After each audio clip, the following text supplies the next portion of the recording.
Sir, હા. સહાનુભૂતિને અંગ્રેજીમાં શું કહેવાય? સહાનુભૂતિ એને સિમ્પથી કહેવાય. સિમ્પથી એટલે સહાનુભૂતિ.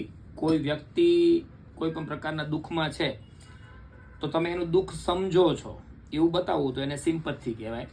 અને બીજો એક શબ્દ આવે એમ્પથી. એમ્પથીનો મતલબ થાય સમાનુભૂતિ.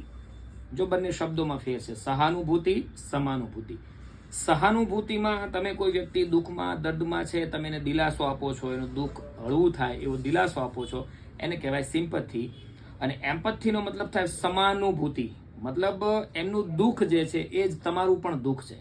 સહાનુભૂતિ તમે જ્યારે કોઈને આપો છો સિમ્પથી, ત્યારે તમે એને વાતોથી સમજાવી શકશો, પણ એમ્પથીની અંદર એ દુઃખમાં તમે પણ સામેલ થઈ જાઓ છો, એટલે લગભગ તમારી પાસે પણ શબ્દો ન હોય, કારણ કે તમારું બંનેનું દુઃખ એક થઈ ગયું, રાઈટ? એટલે બે શબ્દો અલગ અલગ છે, સિમ્પથી સહાનુભૂતિ, એમ્પથી સમાનુભૂતિ. Thank you.